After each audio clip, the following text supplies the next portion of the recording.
말씀의 제목은 목적이 있는 축복입니다. 목적이 있는 축복.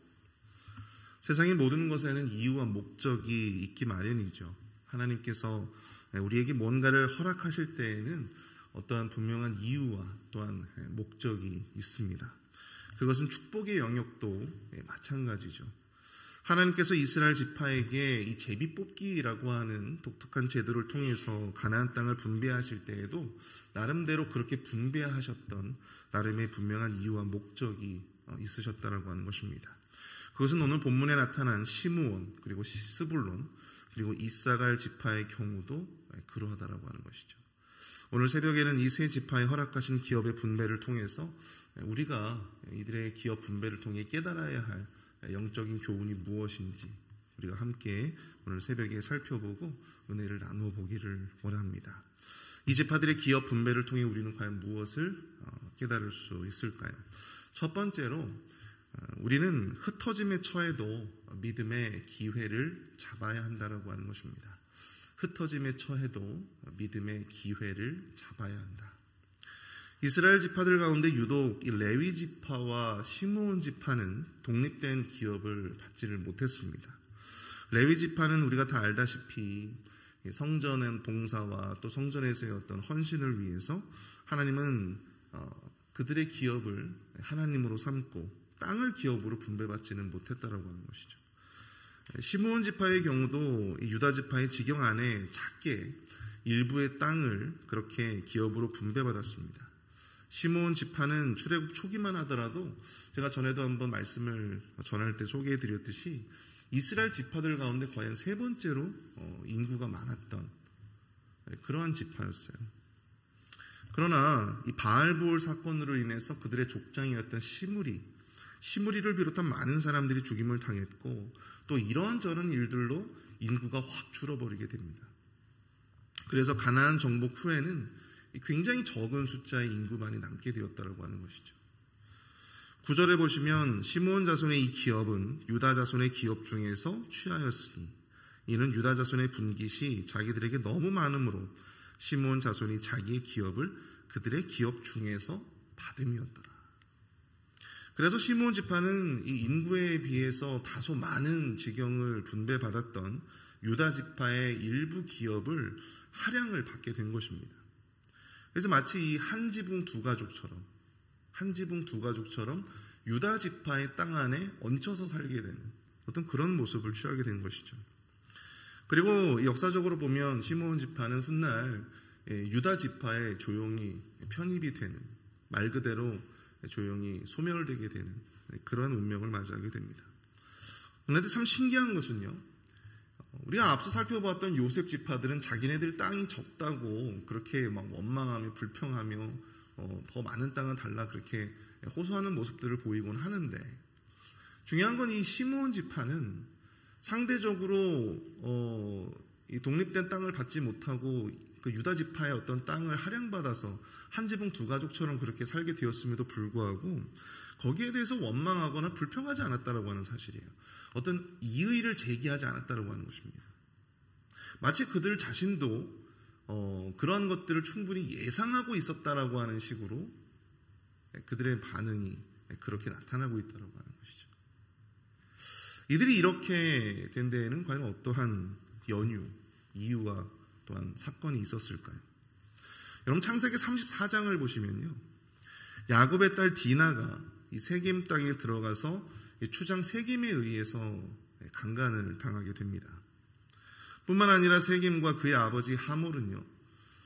야곱과 그의 가족들을 찾아가서 너희들의 딸을 우리 아들에게 달라. 그렇게 요구하게 됩니다. 그러자 동생의 복수를 위해서 바로 이 시므온과 이 수많은 이 오빠들 가운데서도 이 시므온과 레위가 칼을 들고 세겜 성읍에 들어가서 이 할례 후에 이 전투 능력을 상실한 이 남성들은 뭐 아시겠지만 여러분들 할례를 하게 되면요 전투 능력이 상실됩니다. 여성들은 잘 모르겠지만 남성들은 전투 능력이 상실돼요. 움직일 수가 없어요. 근데 그런 사람들에게 찾아가서 칼을 들고 그들을 다 도륙하게 되었다라고 하는 것이죠. 그리고 여동생 디나를 다시 집으로 데려오게 됩니다. 뿐만 아니라 그들은 세겜성을 노략하고 또 그들의 자녀와 아내들을 포로로 끌어오게 되었습니다.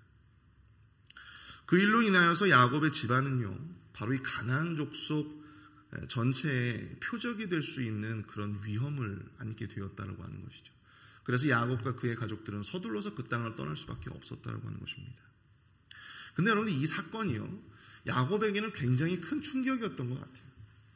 야곱에게는 이 사건이 굉장히 큰 충격이었기 때문에 훗날 야곱은 죽음을 앞둔 상태에서 이 아들들, 자신의 아들들을 축복할 때 시므온과 레위를 향해서 이렇게 예언을 하고 있습니다. 창세기 49장 5절에서 7절까지의 말씀을 보시면, 시므온과 레위는 형제요, 그들의 칼은 폭력의 도구로다. 내 호나 그들의 모의와 상관하지 말지어다. 내 영광아 그들의 집회에 참여하지 말지어다. 그들이 그들의 분노대로 사람을 죽이고 그들의 혈기대로 소의 발목 힘줄을 끊었음이로다. 그 노여움이 혹독하니 저주를 받을 것이요 분기가 맹령하니 저주를 받을 것이라. 내가 그들을 야곱 중에서 나누며 이스라엘 중에서 흩으리로다. 여러분, 아버지의 입장에서 자녀에게 이렇게 엄청난 저주를 그렇게 예언할 수 있을까요? 근데 야곱의 분노, 그리고 야곱의 어떻게 보면 삭혀지지 않는 어떤 그런 이 마음의 짐이 있었던 것 같아요. 그러다 보니까 이 시므온과 레위에게 이런 큰 저주, 이스라엘 중에서 흩으리로다, 흩어질 것이다, 이런 저주를 하고 있는 것이죠. 내가 그들을 야곱 중에서 나누며 이스라엘 중에서 흩으리로다. 그리고 그 저주의 결과 정말로 시므온 지파는 그 숫자가 미미해져서 소멸하게 되고 유다 지파에 편입되는 그런 운명을 맞이하게 되었다고 하는 것이죠.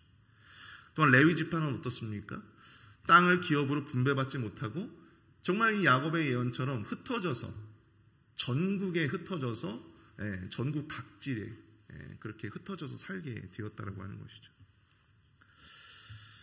이 시므온 지파와 레위 지파는 야곱의 저주대로 기업을 분배받지도 못하고 그렇게 흩어져 살게 되었지만 우리는 이 레위 지파의 경우를 좀 다시 살펴볼 필요는 있습니다.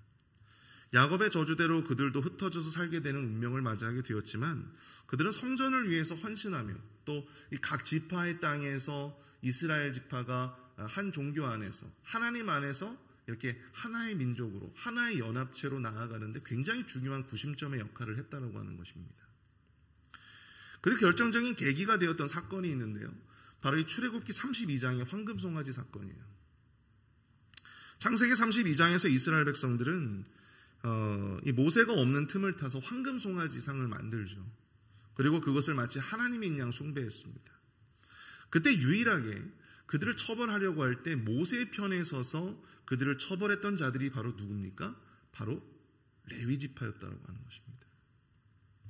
그들은 하나님의 편에 서서 우상 숭배를 자행한 자들을 처단했습니다. 그 결과 하나님은 그들에게 복을 주시고 다시금 하나님 앞에 헌신할 수 있는 기회를 허락해 주시죠. 흩어짐의 저주 속에서도 레위 지파는 시므온 지파와는 달리 하나님의 편에 서서 이스라엘의 거룩을 위해서 헌신할 기회를 잡았다라고 하는 사실입니다. 반면 시므온 지파는 어떠했습니까? 제가 전에도 한번 말씀을 드렸다시피 바알부올 사건이 있죠. 모압 땅에서 이스라엘 백성들이 시므리를 중심으로 해가지고 모압 여인들과 막 행음을 하고 그 모압의 우상들을 섬기는 그러한 어떤 엄청난 죄를 저지른 바로 그 장본인들이 누굽니까? 바로 이 시므온 지파였다라고 하는 것이죠. 똑같이 레위 지파나 시므온 지파나 흩어짐의 저주를 받았지만 그들의 향후의 모습은 굉장히 큰 차이를 보이고 있다라고 하는 것입니다. 같은 흩어짐에 처했어도 그 본질이 너무나도 큰 차이를 보이고 있다라고 하는 것이죠. 레위 지파는 민족의 연합과 거룩을 위한 일에 또한 헌신을 위해 흩어지게 되었고 또한 시므온은 그 죄에 대한 대가로 말미암아 지파 전체가 소멸되는 그 길을 걸어가게 되었다라고 하는 것입니다. 사랑하는 성도 여러분, 때로는 우리가 원하든 원치 않든 이 흩어짐의 고난과 그 환경 가운데 우리가 마주하게 될 때가 있을 수 있습니다. 원치 않은 일에 휘말리기도 하고 또 뜻하지 않은 일이 풀리지 않아서 남보다 못한 흩어짐에 처한 그런 상황을 우리가 맞이할 수도 있는 것이죠. 그러나 믿음의 사람은 그 속에서도 믿음의 선택을 해야 하고 또 그 속에서도 우리에게 주어진 믿음의 기회를 놓치지 말아야 된다고 하는 것입니다. 그 속에서도 우리에게 주어진 믿음의 기회를 붙잡고 우리가 하나님 편에 서서 나아가는 그런 길로 나아가야 할 줄 믿습니다. 그것이 아무것도 아닌 것처럼 보여도 여러분들 그것이 우리의 인생을 바꿀 기회가 될 수 있다고 하는 거예요. 레위 지파가 야곱의 저주 가운데서도 이 모세의 편에 서서 민족의 거룩성을 위해서, 거룩함을 위해서 헌신했듯이 우리도 처한 이 상황과 환경과는 상관없이 하나님의 뜻에 따르고 하나님의 편에서는 확고한 결단이 우리 안에 있어져야 한다고 하는 사실입니다. 어차피 우리 조상은 저주를 받았고 우리는 그 저주대로 살 수밖에 없어. 그렇게 상황과 환경을 탓하면서 그렇게 평생 하나님을 원망하며 또한 자신의 운명을 원망하며 그렇게 살아가는 것이 바로 우리 그리스도인들의 삶이 아니라고 하는 것입니다. 사람들은 자신의 죄는 생각하지 않습니다. 내가 누리지 못하고 받지 못한 것만 기억합니다. 그리고 그러한 현실을 탓하며 하나님을 원망하며 살아갑니다. 그러나 그 속에서도 믿음의 사람들은, 그 속에서도 하나님의 사람들은요, 하나님의 편에서는, 말씀의 편에서는 그 길을 택해야 한다고 하는 사실을 믿으실 수 있기를 축복합니다. 원망하고 싶고 또한 내 현실은 왜 이럴까? 내 상황은 왜 이럴까? 라고 하면서 그 현실의 부당함을 탓하고 싶어도 하나님의 편에 서서 우리에게 주어진, 언젠가는 우리에게 주어질 그 믿음의 기회를 여러분 우리는 잡아야 한다는 사실이에요.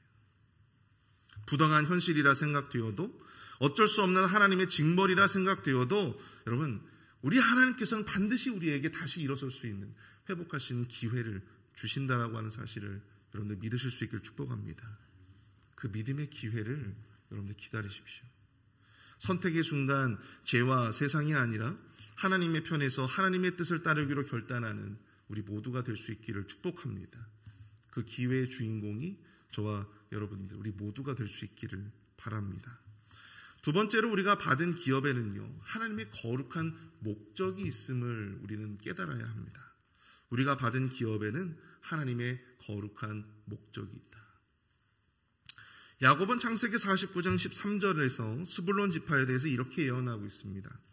스불론은 해변에 거주하리니 그곳은 뱀에는 해변이라. 그의 경계가 시돈까지리로다. 야곱은요, 이 스불론 지파가 해변에 거주한다고 예언합니다. 그리고 그 경계가 시돈까지라고 하였습니다. 그러나 오늘 본문 10절에서 16절까지의 내용들을 토대로 본다면 그가 분배받은 지역은 해안가와는 거리가 먼 내륙지역이었어요. 북부의 내륙지역에 그들의 기업을 분배받게 되었다고 하는 것입니다. 아니, 해변에 거주하며 또 배와 관련된 일을 기업으로 받을 것이다, 그렇게 생각을 했지만, 그렇게 예상을 했지만 실제는 달랐다라고 하는 것입니다.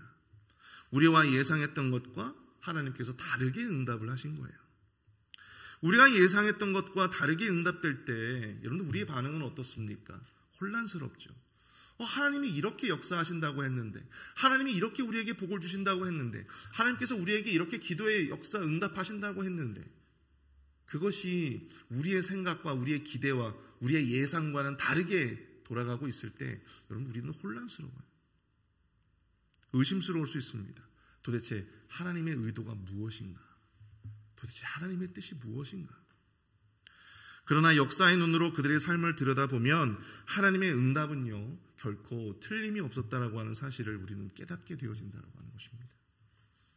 여러분, 스불론 지파는 여러분들 지도를 보시면 아시겠지만 이사갈 지파와 그리고 해변가에 위치한 아셀과 이 므낫세 반 지파 사이에 위치하고 있어서요, 이 북부의 이 동과 서를 잇는 그 중간에 딱 위치하고 있어요.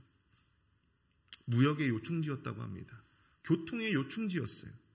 그래서 스불론 지파의 많은 사람들이 이 해안을 왕래하면서 그곳에서 터를 잡고 거주하는 이들도 생겨나기 시작했다고 합니다. 게다가 예언과는 다르게 이 해안이 아닌 북부 내륙 지방을 기업으로 받았지만 그들은 하나님을 원망하거나 불평하지 않고 자신들의 터전을 귀하게 여기며 이 사사기 5장 18절의 말씀처럼 그 땅을 지키기 위해서 그들은 죽음을 무릅쓰고 목숨까지 아끼지 않았다. 그렇게 사사기는 이야기하고 있습니다. 그들은 처해진 어떤 현실에 갇혀서 살기보다는 하나님이 그들에게 주셨던 축복의 말씀, 그 예언의 말씀을 따라 그 길을 개척했어요. 그 길을 개척했습니다. 그리고 하나님의 뜻이 이루어지도록 노력하는 삶을 살기로 결단했다고 하는 것이죠. 예상과 다른 응답에 대해서 원망하고 또 낙심했던 것이 아니라 자신이 허락하시는 하나님의 거룩한 목적에 집중하기를 원했던 이 27번 지파의 모습을 통해서 우리는 우리에게 허락하신 기업과 축복에 대해 이 하나님의 거룩한 목적이 무엇인지에 집중하며 또 그 뜻이 이루어질 수 있도록 그 방향대로 우리의 삶을 바꾸어 나가는, 개척할 수 있는 어떤 그러한 믿음, 그 적극적인 믿음이 우리 안에 필요할 줄로 믿습니다. 또한 오늘 본문 17절부터 23절까지 말씀을 보시면 여러분들 이사갈 지파가 분배받은 성읍들을 보게 되죠. 이사갈 지파는 북부의 갈릴리 작은 지역을 기업으로 분배를 받았습니다. 여러분 18절을 보시면 그들의 지역은 이스라엘과 그술롯과 수넴과, 여러분 이스라엘은 이스라엘 지역에서 어떤 곳이었냐면 이스라엘의 빵바구니라고 불릴 정도로 아주 토지가 비옥하고 아주 풍요로운 땅이었다고 합니다. 열왕기상의 21장에 나오는 나봇의 포도원, 바로 이 포도원, 나봇의 포도원이 위치했던 곳이 바로 이곳이었어요. 뿐만 아니라 이스라엘에는 가나안 전역으로 연결되는 중요한 도로들이 있었다고 합니다. 이사가는 비록 작은 기업을 분배받았지만 경제적으로 매우 비옥하고 또 풍요롭고 그리고 이 도로가 잘 발달된, 여기저기 잘 통할 수 있는 그런 위치에 있었던 그러한 기업이었다고 하는 것이죠. 야곱은 창세기 49장 14절부터 15절을 통해서 이사갈에 대해서 이렇게 예언합니다. 이사갈은 양의 우리 사이에 꿇어앉은 건장한 나귀로다. 그는 쉴 곳을 보고 좋게 여기며 토지를 보고 아름답게 여기며 어깨를 내려 짐을 메고 압제 아래에서 섬기리로다. 야곱은 이사갈을 우리 사이에 꿇어앉은 건장한 나귀라고 그렇게 축복하며 예언합니다. 그리고 그가 쉴 곳을 보고 좋게 여기며 토지를 보고 아름답게 여기게 될 것이다. 아름다운 토지를 유산으로 받게 될 것이다. 그런 이야기겠죠. 뿐만 아니라 이 모세도 죽기 직전에 이사갈 지파에 대해서 이렇게 예언하고 있어요. 신명기 33장 18절에서 19절까지의 말씀을 보시면 이사갈이여 너는 장막에 있음을 즐거워하라.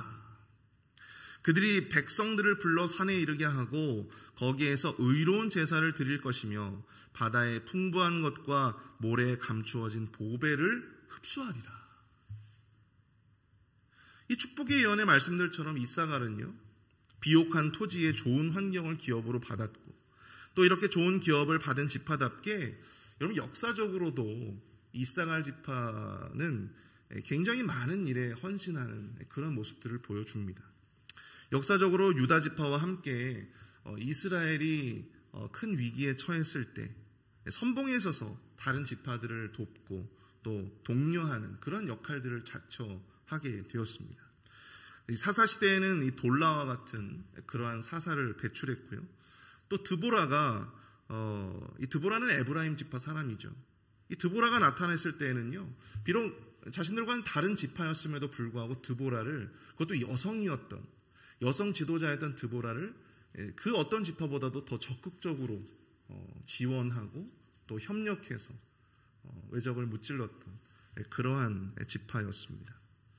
사울이 죽은 후에는요, 다윗을 지지해서 그가 왕위에 오르는 것을 적극적으로 도왔습니다. 자신들의 경제적인 풍요로움과 번영, 그것을 허락하신 이 하나님의 거룩한 목적에 집중하고 또한 그 선택에 그 길로 나아갔던 그들의 모습을 역사는 말해주고 있다고 하는 것입니다. 이스라엘이 위기에 빠졌을 때 하나님의 편에 서서 적극적으로 다른 지파들을 돕고 또한 그들이 하나님의 편으로 나아갈 때 적극적으로 독려했던 바로 이 이사갈 지파. 이들을 통해서 우리는 우리에게 허락하신 그 축복들이 결코 우리만의 것이 아니다라고 하는 사실을 깨닫게 되어줍니다. 그것이 우리만의 것이 아니라 바로 모두의 것이 될 수 있다라고 하는 것. 그것이 온전히 우리만의 것이 아니라 우리 모두의 것이며 더 나아가 하나님의 뜻을 위해서 바쳐져야 하는 바로 그러한 축복임을, 바로 그 거룩한 목적이 있는 복임을, 기업임을 바로 이 이사갈 지파의 모습을 통해서 우리는 깨닫게 되어진다고 하는 것입니다. 말씀을 정리합니다. 우리가 이 시간 함께 기도하실 때 이 흩어짐에 처해도 우리가 믿음의 기회를 놓치지 않는 그러한 믿음의 성도들이 되게 하여 주시옵소서. 언제나 하나님의 편에 서서 믿음의 길을 걸어가게 하여 주시고 우리가 받은 축복이 온전히 우리만의 것이 아니라 하나님을 위해서, 공동체를 위해서 헌신할 수 있는 그런 기회가 될 수 있도록 인도해 주옵소서. 우리가 말씀을 생각하며 우리 시간을 합심해서 기도하며 나아가도록 하겠습니다. 함께 기도합니다.